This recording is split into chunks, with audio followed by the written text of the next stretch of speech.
नमस्कार दोस्तों, एक बार फिर से श्रीजी आईएएस पर आप सभी का स्वागत है। मेरा नाम है सत्येंद्र सिंह तोमर।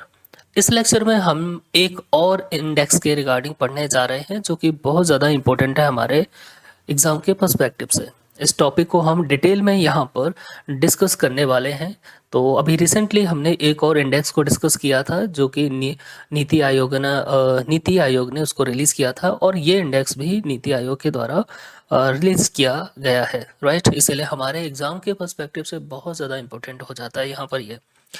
तो दोस्तों, अगर किसी स्टेट के पास पैसे कम हो, डेब्ट बहुत ज़्यादा हो और इंटरेस्ट पेमेंट लगातार बढ़ती जा रही हो, और गवर्नमेंट का कमज़ोर एक्सपेंडिचर सैलरीज, पेंशन और सब्सिडीज़ में चला जाए, तो क्या वो स्टेट लॉन्ग टर्म में रोड्स, हॉस्पिटल्स, स्कूल्स, इरिगेशन और इंफ्रास्ट्रक्चर पर एडिक्वेटली इन्वेस्ट कर पाएगी? यानी मेरा कहने का मतलब है, क्या वो स्टेट गवर्नमेंट कैपिटल एक्सपेंडिचर पर ज़्यादा खर्च कर पाएगी? ऑब्वियसली प्रॉब्लम होगी।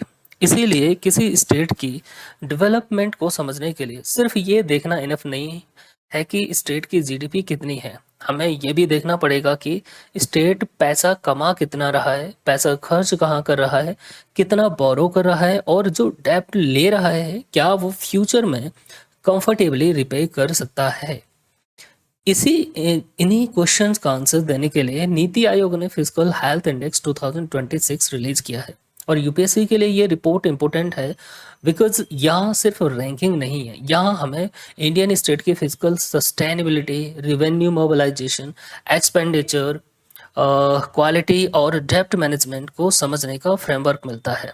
तो आज के वीडियो में हम फिजिकल 2026 को बिल्कुल सिंपल लैंग्वेज में समझने की कोशिश करेंगे, और आई होप सो कि आपका एक एक कॉन्सेप्ट यहाँ पर क्लियर हो जाएगा। देखिए, फिजिकल हेल्थ इंडेक्स क्या है यहाँ पर हम लोग समझेंगे, इसकी ज़रूरत क्यों है, इसके 5 पिलर्स क्या हैं, और उड़ीसा नंबर 1 पर क्यों है, पंजाब, वेस्ट बंगाल, केरला और आंध्र प्रदेश जैसे स्टेट नीचे क्यों हैं इस इंडेक्स में, नॉर्थ ईस्टर्न और हिमालयन स्टेट को सेपरेटली क्यों रैंक किया गया है, और सबसे इम्पोर्टेंट फिजिकल हेल्थ और इन्वेस्टमेंट फ्रेंडलीनेस जो इंडिसेस हैं बेसिकली का कनेक्शन क्या है। So let's understand this important report step by step. सबसे पहले हम लोग देखिए, आपके स्क्रीन पर यहाँ पर दिख रहा है कि achievers state, front runner state है, यहाँ पर परफॉर्मर्स, एस्पिरेशनल, इनको 4 कैटेगरी में बांटा गया है स्टेट को यहाँ पर, है ना। तो यहाँ पर जो रैंकिंग है, लेकिन अचीवर्स है, फ्रंट रनर, परफॉर्मर्स, एस्पिरेशनल है। अब यहाँ पर अचीवर में आप लोग देखेंगे ओडिशा टॉप परफॉर्मर स्टेट है, यहाँ पे इम्प्रूव्ड ईयर बाय ईयर, यहाँ पे गोवा एंड झारखंड भी देखने को मिलेगा। यहाँ पे फिजिकल हेल्थ के रिगार्डिंग हम लोग बात कर रहे हैं, तो उड़ीसा ने कैसे बेटर परफॉर्म किया यहाँ पर कि अपने स्टेट की फिजिकल जो हेल्थ है उसको इम्प्रूव किया है।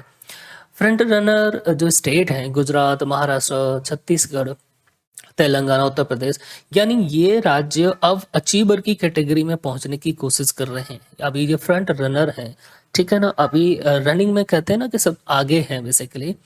तो गुजरात, महाराष्ट्र, छत्तीसगढ़ या तेलंगाना, उत्तर प्रदेश या कर्नाटका ये अचीवर की कैटेगरी में क्यों नहीं है, यहाँ पे ऐसे क्या कारण है, ये हमारे लिए जानना बहुत ज़्यादा ज़रूरी है, मेंस और प्रीलिम्स दोनों के लिए। फिर बात करते हैं परफॉर्मेंस स्टेट है, मध्य प्रदेश, हरियाणा, बिहार, तमिलनाडु, राजस्थान। इनको अभी बहुत सारा प्रयास करना पड़ेगा, तब जाके ये फ्रंट रनर और अचीवर्स की कैटेगरी में, और एस्पिरेशनल स्टेट जैसे वेस्ट बंगाल, केरला, आंध्र प्रदेश, पंजाब। होप्स हो कि आप लोगों को ये चीज़ें यहाँ पर अच्छे से समझ में आएंगे। हम इसको एक एक पॉइंट को बहुत ही बारीकी से यहाँ पर डिस्कस करने वाले हैं, पॉइंट टू पॉइंट सारी चीज़ों को क्लियरली समझेंगे यहाँ पर।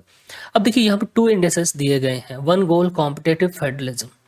जितने भी इंडेक्स नीति आयोग निकालता है, जनरली उसके पीछे का जो पर्पस है वो है कॉम्पिटेटिव फेडरलिज्म, है ना। इंडिया में कॉम्पिटेटिव फेडरलिज्म को प्रमोट करना, ये इन सभी इंडेक्स का जो मेन कोर ऑब्जेक्टिव है वो ये है। तो आपको ये ध्यान रखना है कि ये इंडेक्सेस केवल ऐसा नहीं है कि केवल नीति आयोग ने निकाला और उसके पीछे का कोई ऑब्जेक्टिव नहीं है, उसके पीछे बहुत बड़ा ऑब्जेक्टिव है।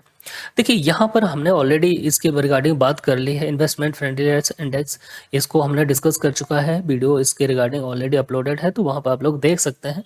यहाँ पे मेन 8 पिलर्स थे, infrastructure, business, climate, resources, government policy, regulatory ease, और financial health, institutional involvement and environmental resilience.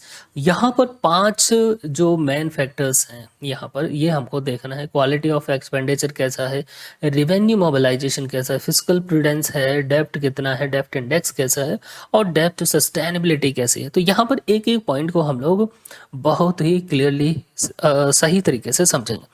सबसे पहले सिंपल लैंग्वेज में समझते हैं कि फिजिकल हेल्थ इंडेक्स है FHI, नीति आयोग का एक कंपोजिट इंडेक्स है जो इंडियन स्टेट की फाइनेंशियल हेल्थ और फिजिकल परफॉर्मेंस को असेस करता है। सिंपल वर्ड्स में कहें तो स्टेट की इनकम, एक्सपेंडिचर, डेफिसिट और डेप्ट को कितनी रिस्पॉन्सिबली मैनेज किया जा रहा है, FHI उसकी ओवरऑल पिक्चर प्रोवाइड करता है। यानी राज्य की आय कैसी है, वो कहाँ खर्चा कर रहा है, कितना उसके ऊपर कर्ज है, और उस कर्ज को चुकाने के लिए कैसे वो अपने जो डेप्ट है उसको कैसे रिस्पॉन्सिबल तरीके से मैनेज कर रहा है। ये सभी की जो पिक्चर है, ओवरऑल पिक्चर है, ये FHI प्रोवाइड करता है यहाँ पर। तो फिजिकल हेल्थ इंडेक्स 2026 में फाइनेंशियल ईयर 2023 देखेंगे, यहाँ पर जो है 23-24 के डेटा को असेस किया गया है ना। यहाँ पर जो है इवेल्युएट किया गया है जो फिजिकल परफॉर्मेंस है स्टेट की फाइनेंशियल ईयर 2023 और 24। ये 20 से जो सेकंड जो बेसिकली सेकंड एडिशन है नीति आयोग का, है ना। तो ये आपको याद रखना है। इस एडिशन में 18 मेजर जनरल कैटेगरी स्टेट के साथ 10 नॉर्थ ईस्टर्न स्टेट्स को इसमें रखा गया है। ये आपको ध्यान रखना है। क्या है, 18 मेजर स्टेट जनरल कैटेगरी के स्टेट्स हैं, 10 north eastern and Himalayan state को भी सेपरेटली असेस किया गया। यानी इनका जो मूल्यांकन है वो सेपरेटली तरीके से किया गया है। तो बड़ी स्टेट के साथ साथ छोटी स्टेट को, नॉर्थ ईस्टर्न स्टेट और हिमालयन स्टेट को अलग यहाँ पर असेस किया गया है, उनका फिजिकल हेल्थ देखा जाएगा। यहाँ पर यहाँ एक इम्पोर्टेंट पॉइंट है, FHI का पर्पज सिर्फ स्टेट को गुड या बैड डिक्लेयर करना नहीं। इसका ऑब्जेक्टिव है benchmarking plus identifying weaknesses plus best practices plus physical reforms. यानी एक स्टेट दूसरी स्टेट से सीख सकता है कि रिवेन्यू कैसे इम्प्रूव किया जा सकता है, और एक्सपेंडिचर को प्रोडक्टिव कैसे बनाया जा सकता है, और डेप्ट को सस्टेनेबल कैसे रखा जा सकता है। जैसे देखिए, हम ऑलरेडी ऊपर बात कर चुके हैं कि इसका मेन ऑब्जेक्टिव जो भी है इंडिसेस निकालती है नीति आयोग, उसका है कॉम्पिटिटिव फेडरलिज्म को प्रमोट करना, है ना। देखिए, कॉम्पिटिटिव फेडरलिज्म का मीनिंग ये है सिंपली कि सपोज दैट जितने हमारे राज्य के स्टेट हैं, केंद्र है, राज्य है, अब वो अपने अपने डोमेन में अच्छा करें, जो एडमिनिस्ट्रेटिव बेसिकली जो डोमेन है उनके, है ना। अब सपोज दैट कि एक स्टेट फाइनेंस मैनेजमेंट में बहुत अच्छा कर रही है, एक स्टेट जो है कि डेप्ट मैनेजमेंट उसका बहुत अच्छा है, अननेसेसरी एक्सपेंडिचर नहीं है, कैसे वो सब चीज़ों को मैनेज करता है ना। तो एक दूसरे से क्या कर सकते हैं, यहाँ पर बेस्ट प्रैक्टिसेस को हम एक दूसरे से सीख सकते हैं। जैसे एक स्टेट सपोज दैट कि यहाँ पे पब्लिक फाइनेंशियल मैनेजमेंट उसका बहुत अच्छा है, साउंड पब्लिक फाइनेंशियल मैनेजमेंट है, तो क्यों ना मध्य प्रदेश में अगर ऐसा है तो महाराष्ट्र उससे सीख सकता है, उत्तर प्रदेश में अगर ऐसा है तो उत्तर प्रदेश उससे सीख सकता है। किसी स्टेट में फिजिकल डिसिप्लिन बहुत अच्छा है, ठीक है ना। तो ये क्या होता है, इससे हम एक दूसरे के साथ में कॉम्पिटिशन का, तो कॉम्पिटिटिव फेडरलिज्म को प्रमोट करते हैं, है ना। तो ये आपको देखने को मिलेगा यहाँ पर। तो मेन पर्पज इसका यही है कि एक स्टेट एक दूसरे से यहाँ पे सीख सकते हैं बहुत सारी चीज़ें, जैसे रेवेन्यू कैसे इंप्रूव किया जा सकता है, जो एक्सपेंडिचर है उसको प्रोडक्टिव कैसे बनाया जा सकता है, और डेप्ट को सस्टेनेबल कैसे रखा जा सकता है। ये एक दूसरे से हम सीख सकते थे बेस्ट प्रैक्टिसेस के माध्यम से। अब यहाँ पर बात आती है कि why is the physical health index, physical health जो इंडेक्स है इम्पोर्टेंट क्यों है। नहीं, physical health index basically what is the physical health index, सबसे पहले हम लोग इसके बारे में बात करते हैं यहाँ पे। तो फिजिकल हेल्थ इंडेक्स कंपोजिट हमने ऑलरेडी इसके बारे में यहाँ पर डिस्कस किया था। इसका ऑब्जेक्टिव्स क्या है, promote sound public financial management, है ना। जो पब्लिक फाइनेंशियल मैनेजमेंट है उसको प्रमोट करना, फिजिकल डिसिप्लिन को एनकरेज करना, और improve the quality of government expenditure की क्वालिटी को इम्प्रूव करना। यानी गवर्नमेंट कहाँ इन्वेस्ट कर सके, है ना, तो एक्सपेंडिचर जो गवर्नमेंट का होता है उसको कैसे इम्प्रूव किया जा सकता है, रेवेन्यू में मोबिलाइजेशन को स्ट्रेंथन करना, सस्टेनेबल डेप्ट को रिड्यूस करना, अनसस्टेनेबल जो डेप्ट रहती है सरकार के पास बहुत सारा कर्जा हो जाता है। हमारे देश में एक सबसे बड़ा चैलेंज ये भी है कि जब भी चुनाव आते हैं तो हर एक राज्य और केंद्र सरकार क्या करते हैं कि बहुत सारी ऐसी लोभ लुभानी स्कीम्स निकालते हैं, ठीक है ना। अब उससे क्या होता है, स्टेट का फाइनेंशियल हेल्थ बिगड़ जाती है। ऐसे प्रोमिसेस किया जाता है, पोल्स प्रोमिसेस हमारे देश में, जिनको अगर अप्लाई किया जाए तो क्या होगा कि स्टेट की फाइनेंशियल हेल्थ ऑटोमेटिकली बिगड़ जाएगी। तो पॉलिटिकल पार्टीज को इन सब चीज़ों की कोई चिंता नहीं रहती, बट वो पोल प्रोमिसेस में क्या करें कि हम ये देंगे, हम आए तो 40,000, 50,000, 1 लाख रुपए देंगे पर मंथ का, 8,000 देंगे, ऐसा वैसा। लेकिन वो जो फॉल्स प्रोमिसेस होते हैं अननेसेसरी के, उससे फाइनेंशियल हेल्थ बिगड़ जाती है। हमारे देश के कई राज्यों की अभी यही कंडीशन, जो फ्री वीज कल्चर हमारे देश में चल रहा है कि पानी फ्री, बिजली फ्री, सड़क फ्री, ये फ्री है ना, और महीने का ये मंथली ये ऐसा फ्री करेंगे, वैसा फ्री करेंगे। तो पुअर स्टेट में प्रॉब्लम और ज़्यादा है। जैसे पंजाब में अगर देखें तो डेप्ट बढ़ता जा रहा है, दिल्ली में ऑलरेडी डेप्ट बढ़ा हुआ है ना, केरला का डेप्ट बढ़ा हुआ है। बहुत सारे ऐसे राज्य हैं हमारे देश के जहाँ पर उनकी फिजिकल हेल्थ अच्छी नहीं है। राजकोषीय जो स्थिति है राज्यों की वो अच्छी नहीं है, पोल्स प्रोमिसेस की वजह से, ठीक है ना। तो यही जो अनसस्टेनेबल डेप्ट ले लेते हैं उसके चक्कर में, है ना, बहुत सारा कर्ज ले लेते हैं राज्य, और फिर उनको प्रॉब्लम आती है रिपे करने में। Support long term economic development, जो इकोनॉमिक डेवलपमेंट है लॉन्ग टर्म, हम उसको सपोर्ट करें, ये इसका ऑब्जेक्टिव है। और सबसे लास्ट में foster competitive federalism among state. तो यहाँ पर कॉम्पिटिटिव के साथ कोऑपरेटिव फेडरलिज्म को स्टेट फोस्टर करना, बेसिकली प्रमोट करना स्टेट्स के बीच में। अब देखिए यहाँ पर बात करते हैं why is physical health important. यहाँ पर फिजिकल हेल्थ इंपॉर्टेंट क्यों है, तो स्टेट की फिजिकल हेल्थ का आम आदमी से क्या कनेक्शन है, इसका डायरेक्ट कनेक्शन है। सबसे पहले हम समझते हैं यहाँ पर infrastructure development. Financially healthy state can invest in, यानी जो फाइनेंशियली हेल्थ स्टेट है, लाइक जो अमीर राज्य हमारे देश के, है ना, और जो गरीब राज्य हैं, दो कैटेगरी के राज्य हैं हमारे यहाँ पर, जिनकी फाइनेंशियल हेल्थ बहुत अच्छी है, तो वो कहाँ इन्वेस्ट कर सकते हैं, हाईवेज में इन्वेस्ट करते हैं, railway, schools, hospitals, industrial parks and irrigation project. तो इंफ्रास्ट्रक्चर डेवलपमेंट हेल्थ, है ना, ये क्यों जरूरी है। अगर स्टेट की फाइनेंशियल हेल्थ हेल्दी है तो गवर्नमेंट के पास इंफ्रास्ट्रक्चर में इन्वेस्ट करने की ग्रेटर कैपेसिटी होती है। Road, bridge, schools, hospitals, irrigation, है ना, ये सभी के सभी, और पावर इंफ्रास्ट्रक्चर, इंडस्ट्रियल इंफ्रास्ट्रक्चर, ये एक्सपेंडिचर फ्यूचर में इकोनॉमिक एक्टिविटीज़ को बूस्ट कर सकते हैं। यानी आप इस बात से समझिए कि अगर सरकार कैपिटल एक्सपेंडिचर पे बहुत ज़्यादा पैसा खर्च करती है, बहुत सारा पैसा खर्च करती है, तो कैपिटल एक्सपेंडिचर एक ऐसा एक्सपेंडिचर होता है जो फ्यूचर में क्या करेगा, इकोनॉमिक एक्टिविटीज़ को बूस्ट कर सकता है। जैसे सपोज दैट कि हॉस्पिटल्स बनाए हैं, है ना, इंडस्ट्रियल पार्क्स बनाए हैं, इरिगेशन प्रोजेक्ट है, इरिगेशन प्रोजेक्ट बनेंगे तो क्या होगा, खेती को लाभ होगा, खेती को लाभ होगा, ऑब्वियस सी बात है। इरिगेशन अगर टाइम पर होगा, है ना, सूखे जैसी स्थिति नहीं होगी तो कृषि की पैदावार ज़्यादा होगी, किसी की पैदावार यानी एग्रीकल्चर प्रोडक्शन ज़्यादा होगा तो ओवरऑल जीडीपी ग्रोथ बढ़ती है उससे। रोड्स अच्छी होंगी तो कनेक्टिविटी अच्छी होगी, लॉजिस्टिक कॉस्ट कम पड़ेगा। इसीलिए इंफ्रास्ट्रक्चर बैकबोन होता है किसी भी देश की इकोनॉमिक ग्रोथ के लिए। नेक्स्ट है यहाँ पर सोशल वेलफेयर। गवर्नमेंट को वेलफेयर स्कीम से चलाने के लिए भी फिजिकल रिसोर्सेज चाहिए। जैसे वेलफेयर स्कीम्स में वृद्धों के लिए पेंशन, है ना, हॉस्पिटल्स बहुत सारे, और कई ऐसे वेलफेयर स्कीम्स सरकार के द्वारा चलाई जाती हैं। जैसे एजुकेशन, फ्री एजुकेशन दिया जाना, है ना, जो गवर्नमेंट रन स्कूल्स हैं, कॉलेजेस हैं, हेल्थ केयर है, फूड सिक्योरिटी है, रूरल डेवलपमेंट है, employment programmes and social security है। ये सभी सोशल वेलफेयर के जो प्रोग्राम हैं, लेकिन यहाँ बैलेंस इंपॉर्टेंट है। गवर्नमेंट को प्रेजेंट वेलफेयर के साथ साथ फ्यूचर प्रोडक्टिव कैपेसिटी पर भी एक्सपेंडिचर करना होता है। तो हम वेलफेयर स्कीम्स पर, अच्छी बात है, फ्रीबीज अगर आपके बैलेंस में है कि आप फ्री भी प्रोवाइड कर सकते हैं, कि महिलाओं को अगर 5,000 रुपये पर मंथ दे सकते हैं तो अच्छी बात है, दैट्स फाइन। फ्री राइड दे सकते हैं महिलाओं को, अच्छी बात है, फ्री इलेक्ट्रिसिटी। लेकिन आपका फिजिकल हेल्थ ऑलरेडी पहले से बिगड़ा हुआ है और अब आपने आगे से और ऐसा कुछ भी डेप्ट ले लिया तो फिर प्रॉब्लम होगी इस तरह की प्रोमिसेस, ठीक है ना।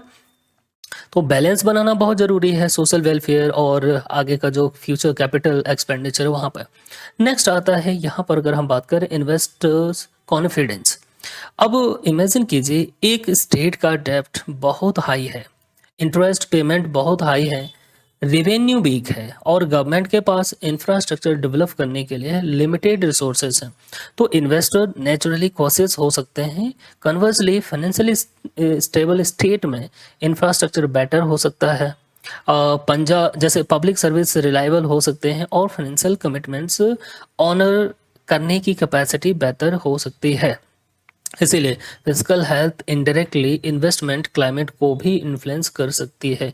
ये ध्यान रखना है हमको। यहाँ पे इन्वेस्टर्स मेनली क्या देखते हैं स्टेट में कि वो स्टेबल पॉलिसी मेंटेन करता है, स्टेट के नहीं करता है। कोई भी इन्वेस्टर ऑब्वियसली बात है कहाँ इन्वेस्ट करेगा, जहाँ पर पॉलिसी स्टेबल है नहीं है, राज्य पॉलिसी को मेंटेन करके चलता है या नहीं, हर बार बदलती है पॉलिसी। दूसरा इन्वेस्ट इन इंफ्रास्ट्रक्चर, ठीक है ना, ऑन फाइनेंशियल कमिटमेंट्स। जो फाइनेंशियल कमिटमेंट सपोज दैट कि सरकार की तरफ से बहुत सारी रियायतें दी जाती हैं, जैसे उत्तर प्रदेश में सपोज दैट जो इन्वेस्टर समिट्स होते हैं वहाँ पे सरकार की तरफ से कमिटमेंट्स दिए होते हैं कि देखिए आप आएंगे यहाँ पर तो हम आपको बहुत ही लो कॉस्ट पे लैंड प्रोवाइड करेंगे, एक्वायर करके देंगे लैंड आपको, ठीक है ना, किसी प्रकार का चले, 24 इलेक्ट्रिसिटी सप्लाई रहेगी और रोड इंफ्रास्ट्रक्चर ये सब आपको हम प्रोवाइड करके देंगे। आप तो आइए इन्वेस्ट करिए यहाँ पर और अपनी इंडस्ट्रीज इस्टेब्लिश करिए। ये सभी की चीज़ें क्या करती हैं, इन्वेस्टर्स को कॉन्फिडेंस प्रोवाइड करती हैं, ठीक है ना। तो और उसको ये भी पता है कि अगर ये प्रॉमिस कर रहा है स्टेट तो इसके जो कमिटमेंट है, फाइनेंशियल कमिटमेंट है, वो भी यहाँ पर देखे जाते हैं। नेक्स्ट अगर हम बात करते हैं यहाँ पे इकोनॉमिक स्टेबिलिटी की, ठीक है ना, तो physical discipline helps control excessive borrowing. Physical discipline जो होता है ना, वो क्या करता है कि जो एक्सेसिव बोरोइंग है उसको कंट्रोल करता है। यानी उसी मात्रा में हमको बोरोइंग लेना है, कर्ज उसी मात्रा में लेना है जिससे कि हम रीपे कर सकें। ज़्यादा अपने कर्ज ले लिया और रिपे कर नहीं कर पा रहे हैं तो ऑब्वियस सी बात आज नहीं कल वो स्टेट का क्या होगा कि क्राइसिस पैदा होगा, फाइनेंशियल क्राइसिस पैदा हो जाएगा। रिड्यूस डेप्ट बर्डन, इससे क्या होगा, जो डेप्ट बर्डन है वो कम होगा यहाँ पर, ठीक है ना। और मेंटेन इकोनॉमिक स्टेबिलिटी है, इम्प्रूव क्रेडिट वर्दीनेस जो है ये इसको इम्प्रूव करता है। तो इकोनॉमिक स्टेबिलिटी भी यहाँ पर बहुत ज़रूरी है। होप सो कि ये चीज़ें आप लोगों को क्लियर हुई होंगी यहाँ पर। नाउ अब हम बात करते हैं कि फिजिकल हेल्थ इंडेक्स के जो 5 पिलर्स हैं उनके बारे में। Methodology of the physical health index, इसमें FHI evaluate state across 5 physical pillars. जो FHI है ये सभी स्टेट को 5 जो पिलर्स हैं, फिजिकल पिलर्स हैं, उनके आधार पर इसको इवेल्युएट करता है। फिजिकल हेल्थ इंडेक्स में मेनली 5 पिलर्स हैं। ये बेस्ड हैं क्वालिटी ऑफ एक्सपेंडिचर, हम देखेंगे सबसे पहले क्वालिटी ऑफ एक्सपेंडिचर कैसा है। दूसरा है इसका revenue mobilisation, physical prudence, dept index and dept sustainability. ये पांचों आपको बहुत इंपॉर्टेंट है प्रीलिम्स के लिए, बहुत ज़्यादा इंपॉर्टेंट, आपको याद रखना है ये पांचों का, है ना। तो सबसे पहले हम यहाँ बात करते हैं पहले पिलर के बारे में। यहाँ पे क्वालिटी ऑफ एक्सपेंडिचर, यानी एक्सपेंडिचर की क्वालिटी कैसी है, मतलब this pillar examines how effectively a state spends money, ठीक है ना। तो यहाँ पर गवर्नमेंट पैसा खर्च कहाँ कर रही है, ये बहुत इंपॉर्टेंट क्वेश्चन है, ठीक है ना।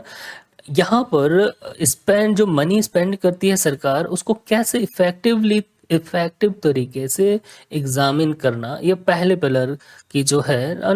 Not all government expenditure contribute equally to development, यानी सपोज गवर्नमेंट के पास 100 रुपीज़ है, अगर गवर्नमेंट का मेजॉरिटी पैसा ऐसे एक्सपेंडिचर में चला जाए जो फ्यूचर प्रोडक्टिव कैपेसिटी क्रिएट नहीं करता, यानी अगर कैपिटल एक्सपेंडिचर की जगह किसी अन्य एक्सपेंडिचर में गवर्नमेंट का पैसा खर्च हो रहा है, तो क्या होगा कि वो फ्यूचर में कोई भी ऐसा प्रोडक्टिव कैपेसिटी क्रिएट ही नहीं करेगा, तो लॉन्ग टर्म ग्रोथ लिमिटेड हो सकती है।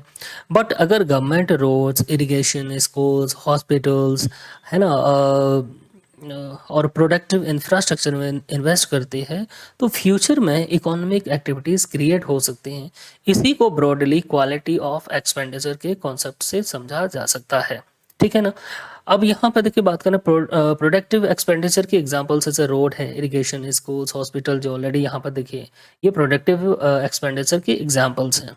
Hospitals, power, infrastructure, skill development, productive capital asset. यानी देखिए लोगों को अगर सपोज द सरकार का टारगेट है कि इस साल हम अपने राज्य के 10,000 युवाओं को स्किल डेवलपमेंट की ट्रेनिंग देंगे, इसमें महिलाएं, युवा, यूथ है ना, ये सभी के सब। तो अब लोग अगर स्किल्ड हो जाएं, सपोज दैट एआई ट्रेनिंग देना है या अदर फील्ड्स में उनको नो डेटा एनालिटिक्स का कोर्स है, ये फ्री में प्रोवाइड कर रही है सरकार।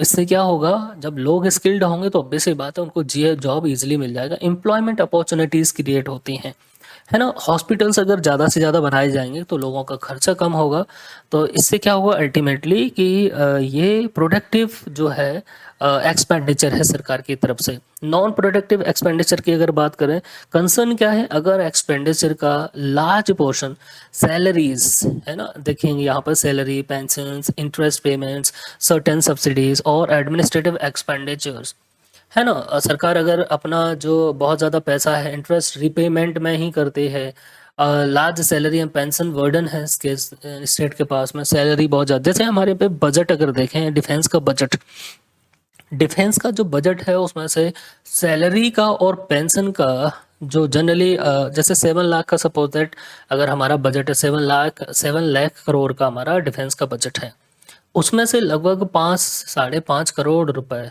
500 करोड़ रुपए के समथिंग, 7 लाख में से 7 लाख में से वो सैलरी और पेंशन में ही चला जाता है।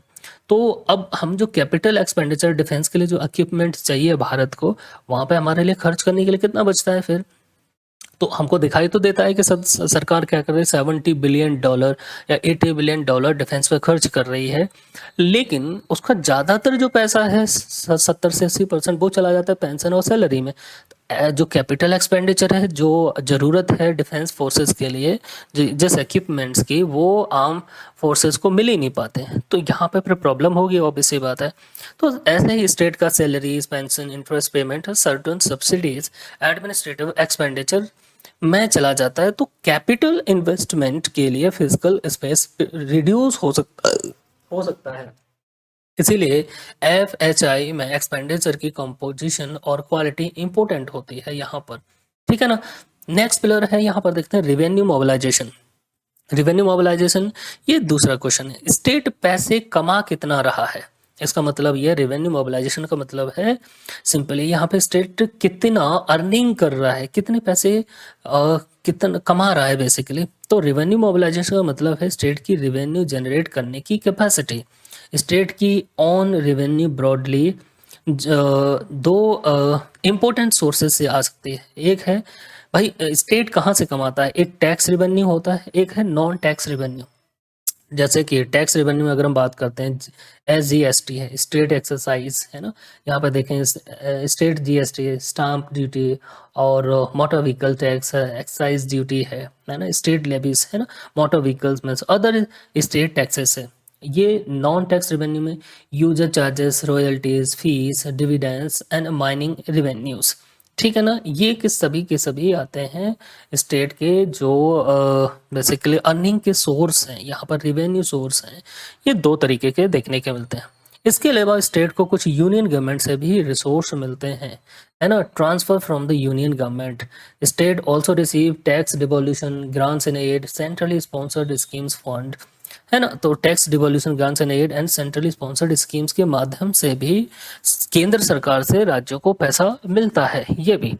अब देखिए why does on revenue matters, सबसे पहली बात है कि व्हाई इट मैटर्स, ठीक है ना। सपोज एक स्टेट अपनी रेवेन्यू काफ़ी जनरेट करता है, तो उसके पास फिजिकल डिसीजन लेने के लिए रिलेटिवली ग्रेटर ऑटोनॉमी होती है। बट अगर स्टेट बहुत हैविली ट्रांसफर्स और बोरिंग पर डिपेंडेंट है, तो फिजिकल फ्लेक्सिबिलिटी कंपैरेटिवली लिमिटेड हो सकती है। FHI 2026 में गोवा और उड़ीसा की state on revenue performance particularly strong है, यही कारण है इसलिए वो फर्स्ट पर दिखाई देते हैं।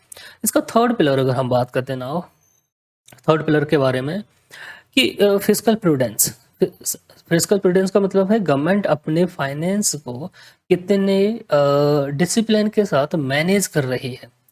अब इसमें क्वेश्चन इंक्लूड होते हैं कि डेफिसिट कितना है, बोरोइंग कितनी है, एक्सपेंडिचर सस्टेनेबल है या नहीं, और गवर्नमेंट अननेसेसरी बोरोइंग तो नहीं कर रही, फिस्कल रूल्स को कितना फॉलो किया जा रहा है स्टेट में।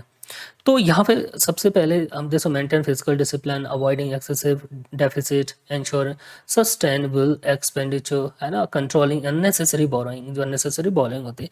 अब सबसे पहले देखते हैं फिजिकल डेफिसिट का मतलब क्या।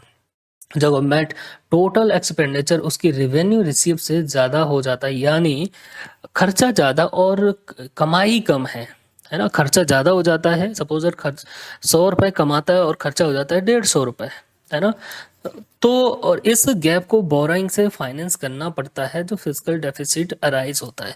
अब इस जो गैप इससे बनता है, इससे क्या होगा कि स्टेट जो 50 रुपये ज़्यादा खर्चा हो रहा है फिर वो कहीं ना कहीं से उधार लेगा, और जब उधार लेकर उसको जब पूर्ति करता है तो इससे क्या होता है कि फिजिकल डेफिसिट अराइज होता है। डेवलपमेंट के लिए कुछ डेफिसिट एक्सेप्टेबल है और यूजफुल हो सकता है, प्रॉब्लम तब होती है जब deficit persistent plus excessive plus unsustainable हो, तो प्रॉब्लम स्टार्ट होती है। हाई डेफिसिट का मतलब फ्यूचर में ग्रेटर बोरोइंग और ग्रेटर इंटरेस्ट बर्डन हो सकता है। जैसे पाकिस्तान ने बहुत सारा कर्जा ले रखा, अब कर्जा रिपे करने के लिए उसके पास पैसा ही नहीं है। ऐसा ही स्टेट के साथ में भी होता है कि हमारे राज्य बहुत सारा क्या करते हैं, फ्री बीस बांट बांट के और बहुत सारा सब्सिडी प्रोवाइड करके, उनको पता है कि भाई जैसे पंजाब में सब्सिडीज आती है, वो इलेक्ट्रिसिटी पूरा सब्सिडी है ना, वाटर की पूरी सब्सिडी है, इरिगेशन का, जबकि पंजाब बेल ऑफ स्टेट है।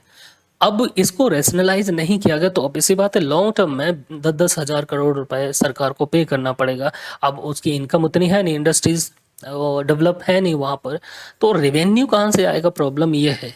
तो इसी से फिर क्या है, उसका फिजिकल जो है डेफिसिट बढ़ जाता है, ठीक है ना। अब नाउ हम बात करते हैं यहाँ पर फोर्थ पिलर के बारे में, डेप्ट इंडेक्स। डेप्ट इंडेक्स गवर्नमेंट के लिए बोरोइंग ऑटोमेटिकली बैड थिंग्स नहीं है। अगर स्टेट 100 रुपये बोरो करता है और उससे प्रोडक्टिव इंफ्रास्ट्रक्चर क्रिएट करता है, उससे जो फ्यूचर ग्रोथ और रिवेन्यू जनरेट करे, तो बोरोइंग यूजफुल हो सकती है। लेकिन अगर बोरोइंग कंटिन्यूसली बढ़ती रहे और उसका major use non productive expenditure को फाइनेंस करने में हो, तो प्रॉब्लम क्रिएट हो सकती है। सिंपली इसको ऐसे समझते हैं डेप्ट इंडेक्स के मतलब से, आपने कर्जा लिया, ठीक है, किसी बिजनेस को स्टार्ट करने के लिए। एक है कि आपने कर्जा लिया, सपोज दैट 1 लाख रुपये लिए, कोई आपने स्टार्टअप स्टार्ट करने के लिए, ठीक है ना, और वो स्टार्टअप स्टार्ट यानी आपने इन्वेस्ट कहाँ किया, कैपिटल एक्सपेंडिचर में। आपको पता है कि अगर ये स्टार्ट होगा तो आगे जाके ये इनकम जनरेट करेगा, और उसमें से सपोज दैट आपने 60% रुपए आपने पैसा जो है कि अपने घर के खर्चों में लगा दिया, 40% बचा, तो उससे क्या होगा, ना तो उतना रिवेन्यू जनरेट होगा, ना आप अपना स्टार्टअप स्टार्ट कर पाएंगे। ऐसा ही स्टेट के साथ में भी होता है। तो यहाँ पर अगर बोरिंग कंटिन्यूसली बढ़ती रहे और उसका major use non productive expenditure को फाइनेंस करने में लगे, तो प्रॉब्लम क्रिएट हो सकती है। एक्सेसिव डेप्ट के कॉन्सिक्वेंसेस क्या होंगे अगर हम देखें यहाँ पर, तो इसमें इंटरेस्ट पेमेंट इंक्रीज हो जाता है ना, इंक्रीज इंटरेस्ट पेमेंट, एक्सेसिव जो डेप्ट है इसकी वजह से, रिड्यूस डेवलपमेंट स्पेंडिंग। अब डेवलपमेंटल जो जो प्रोजेक्ट्स हैं उन पे स्पेंडिंग कम हो जाएगी, ऑब्वियसली बात है, और इससे क्या होगा, आगे चल के प्रॉब्लम होगी। क्रिएट फिजिकल स्ट्रेस, और ये फिजिकल स्ट्रेस क्रिएट करता है फ्यूचर जनरेशन पर, पेमेंट बर्डन बढ़ता चला जाता है, ठीक है ना। इसीलिए इम्पोर्टेंट है कि डेप्ट को स्टेट जीएसडीपी के कॉन्टेक्स्ट में देखा जाए यहाँ पर, है ना। अब यहाँ पर हम लोग बात करते हैं कि पिलर 5 जो लास्ट हमारा है, डेप्ट सस्टेनेबिलिटी, ठीक है ना। अब डेप्ट इंडेक्स और डेप्ट सस्टेनेबिलिटी में डिफरेंस समझिए। डेप्ट इंडेक्स मेनली डेप्ट बर्डन को असेस करता है, वेयर एज डेप्ट सस्टेनेबिलिटी ये देखती है कि स्टेट फ्यूचर में अपने डेप्ट को कंफर्टेबली सर्विस कर पाएगी या नहीं। फॉर एग्जांपल, स्टेट ए का डेप्ट रिलेटिवली हाई है, लेकिन उसकी इकोनॉमी रैपिडली ग्रो कर रही है, रेवेन्यू भी रैपिडली इंक्रीज हो रहा है, और बोराइंग से प्रोडक्टिव एसेट क्रिएट हो रहे हैं, तो डेप्ट सस्टेनेबल हो सकते हैं। और the other hand, state B का डेब्ट मॉडरेट है लेकिन रेवेन्यू ग्रोथ वीक है और इंटरेस्ट पेमेंट रैपिडली इंक्रीज हो रहे हैं, तो फ्यूचर में फिजिकल स्ट्रेस स्ट्रेस आ सकता है। देयरफॉर हाई डेब्ट और अनसस्टेनेबल डेब्ट सेम थिंग्स नहीं है। ये यूपीएससी के लिए एक इम्पोर्टेंट कॉन्सेप्चुअल डिस्टिंक्शन है, इसके लिए आपको थोड़ा सा यहाँ पर याद रखना है। अब यहाँ पर ओवरऑल रैंकिंग के बारे में हम लोग बात करते हैं। यहाँ पर इसका जो सबसे इंटरेस्टिंग पार्ट है इसके बारे में, कौन सा स्टेट नंबर 1 रहा अमंग द 18 मेजर स्टेट्स। सबसे पहले रैंक पे देखें उड़ीसा, सेकंड पे गोवा एंड थर्ड पे है झारखंड यहाँ पर, ठीक है ना। इसका स्कोर देखें तो 73.1 जो उड़ीसा का है, गोवा का है 54.7 और झारखंड का है 50.5। अदर जो स्टेट हैं उसके बाद गुजरात वगैरह है, गुजरात, महाराष्ट्र, छत्तीसगढ़, तेलंगाना, उत्तर प्रदेश, कर्नाटका, है ना। और 10वें पे मध्य प्रदेश। अपने अपने राज्यों का याद जरूर रखिएगा, प्रीलिम्स में हो सकता है आप लोगों से पूछा जाए, स्टेट का जो एग्जाम्स होते हैं वहाँ पर। मध्य प्रदेश इसमें 10th नंबर पर है 37.8, उत्तर प्रदेश है 41% और यहाँ पर महाराष्ट्र 45 पॉइंट के साथ में 5th नंबर पर है, ठीक है। अब देखिए क्वेश्चन आता है कि उड़ीसा पहले नंबर पे क्यों है। सबसे इंपॉर्टेंट क्वेश्चन है कि उड़ीसा नंबर 1 क्यों है। उड़ीसा का ओवरऑल एफएचआई स्कोर है 73.1 रहा और उड़ीसा ने प्रीवियस एडिशन में भी टॉप पोजीशन मेंटेन की। याद रखना है कि उड़ीसा का जो लास्ट एडिशन था वहाँ पे भी उड़ीसा टॉप पोजीशन पर था।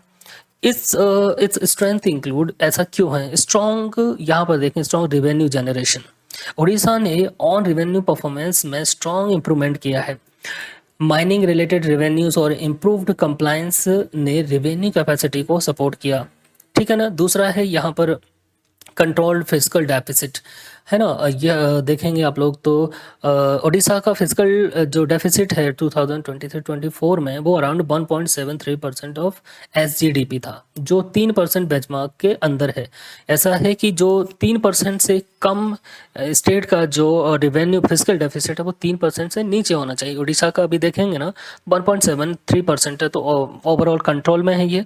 बेटर एक्सपेंडिचर क्वालिटी आपको देखने को मिलेगी यहाँ पर, है ना, उड़ीसा का, राइट।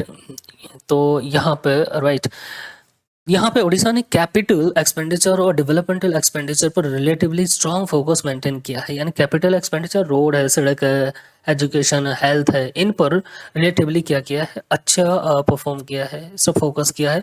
मैनेजेबल डेब्ट है, डेब्ट टू एसजीडीपी रेशियो भी रिलेटिवली मॉडरेट रहा है और लोअर इंटरेस्ट बर्डन है। डेब्ट सर्विसिंग का प्रेशर कंपैरेटिवली कंट्रोल रहा है। इन फैक्टर्स के कॉम्बिनेशन ने उड़ीसा को टॉप पोजीशन में मेंटेन करने में हेल्प की है। गोवा सेकंड रैंक पर देखेंगे तो यहाँ पर क्या है, strong state on revenue. Goa की रिवेन्यू मोबिलाइजेशन में टूरिज्म लिंक्ड इकोनॉमी एक्टिविटी और इफेक्टिव टैक्स एडमिनिस्ट्रेशन का रोल इंपॉर्टेंट है। गोवा का जो मेन रिवेन्यू मोबिलाइजेशन है, रेवेन्यू जो आता है वो आता है टूरिज्म से सबसे ज़्यादा, है ना। तो रिपोर्ट के अकॉर्डिंग गोवा का state on revenue expenditure ratio यहाँ पर देखेंगे तो 63% था, इसलिए Goa relatively high physical autonomy maintain करता है। झारखंड थर्ड रैंक यहाँ पर रैंक पर है। तो झारखंड की फिजिकल परफॉर्मेंस को अगर सपोर्ट करने वाले कौन कौन से फैक्टर्स हैं अगर हम देखेंगे यहाँ पर, सॉरी हाँ, तो mining linked revenue, improved expenditure quality, capital investment और बेटर फिजिकल मैनेजमेंट इंक्लूड है। यहाँ एक इम्पोर्टेंट एग्जाम पॉइंट देखिए, ओवरऑल एफएचआई रैंक 3 होने के बावजूद इंडिविजुअल पिलर्स की रैंकिंग अलग हो सकती है, ये आपको याद रखना है यहाँ पर, ठीक है ना। अब यहाँ पे हम जो बात करते हैं आगे चल के, टॉप परफॉर्मेंस स्टेट कौन कौन से हैं यहाँ पे, front runner states. Top performance Madhya Pradesh, Haryana, Bihar, Tamil Nadu and Rajasthan, है ना।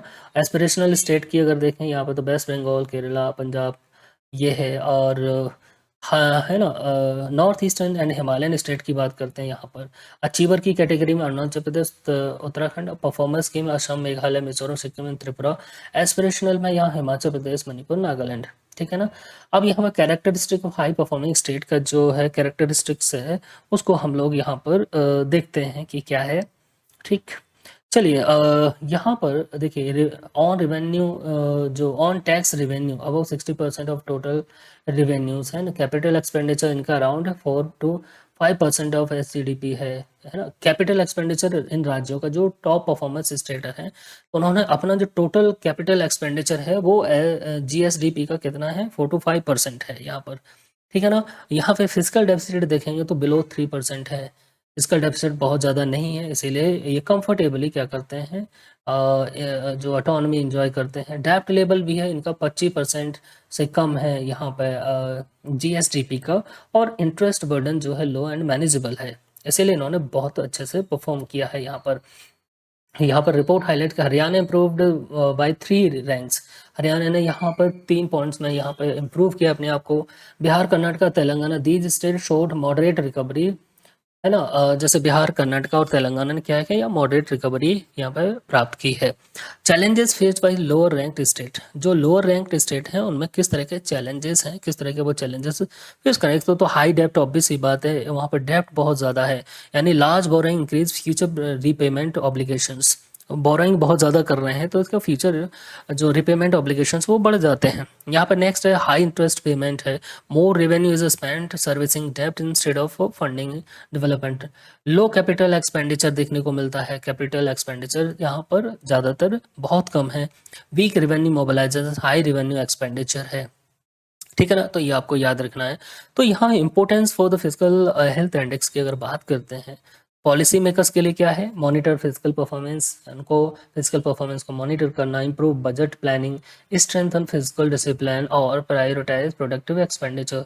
इन्वेस्टर्स के लिए क्या है, financially healthy states are more attractive because they can build better infrastructure, provide reliable public services and maintain policy stability।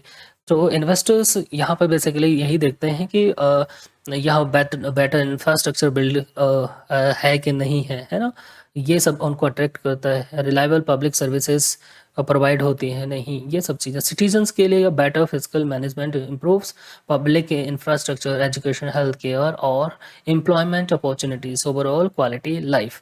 अब यहाँ पर देखिए कंपैरिजन किया गया है, यहाँ पे इन्वेस्टमेंट फ्रेंडली इंडेक्स जो हमने ऊपर पढ़ा, और physical health index.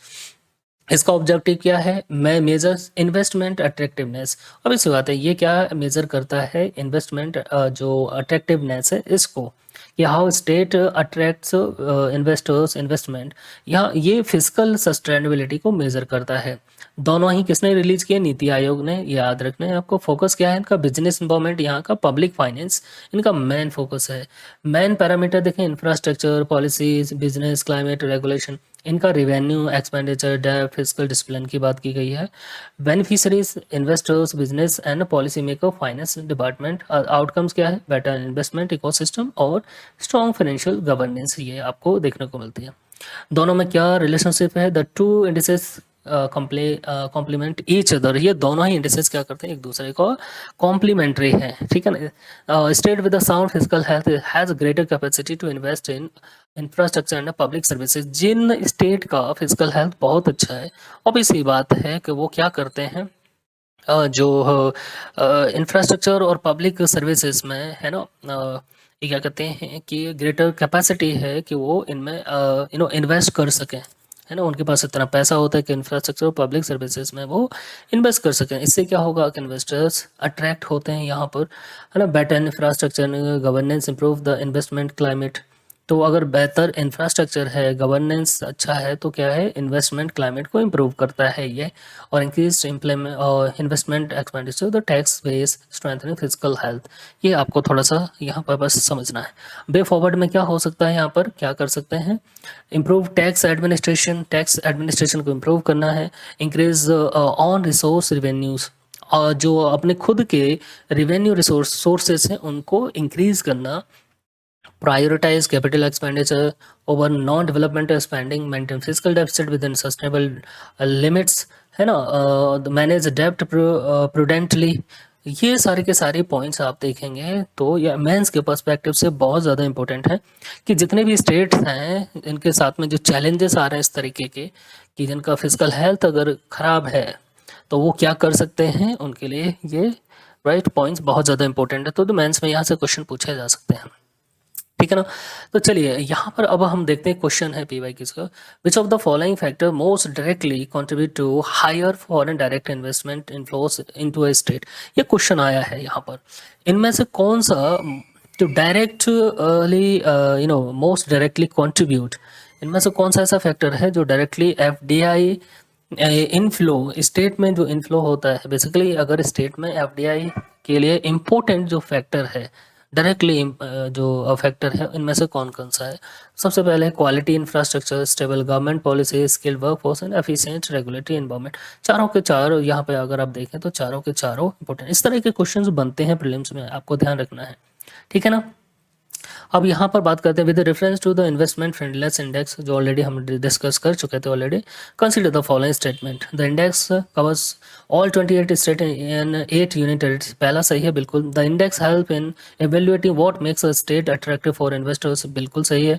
The index is released annually by the reserve bank of India, नहीं नीति आयोग ने, ये रिजर्व बैंक ऑफ इंडिया ने, इसलिए थर्ड स्टेटमेंट गलत हो जाता है।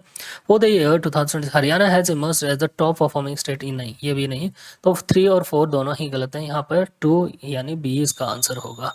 होप सो कि ये टॉपिक हमारा आप लोगों को यहाँ पे बहुत सारी क्लैरिटी मिली होगी, बहुत सारी चीज़ें समझने को मिली होगी। और तो जब भी हम टॉपिक को देखें, ओवरऑल पर्सपेक्टिव में देखें, उसको हमको शॉर्ट वे में नहीं देखना है, इसको याद रखिए। जिस तरह का नेचर है यूपीएससी का, जिस तरह की अभी यूपीएससी ने स्ट्रेटजी अपनी चेंज की है एग्ज़ाम को लेकर, और वो हर साल चेंजेस होते जा रहे हैं, तो यकीन मानिए कि इस तरह के क्वेश्चन अगर यहाँ से बनेंगे इन इंडिसेस में से, तो फिर प्रॉब्लम होगी आपको। केवल आपको डेटा याद नहीं रखना है, उसको एक हॉलिस्टिक वे में अप्रोच करना है। तो मैं वही कोशिश करता हूँ कि जितने भी टॉपिक हैं उसमें से ऐसा कोई भी एरिया ना रह पाए कि जिससे आपको प्रीलिम्स और मेंस में थोड़ी सी भी प्रॉब्लम आए। तो इसलिए थोड़ा सा लेंदी हो जाता है टॉपिक, और लेकिन उसके सारे एस्पेक्ट डिस्कस करना बहुत ज़रूरी है, ठीक है ना। तो चलिए हम लोग फिर मिलते हैं नेक्स्ट टॉपिक में, नेक्स्ट लेक्चर में, नेक्स्ट टॉपिक के साथ में। Thank you for watching. जय हिंद, जय भारत।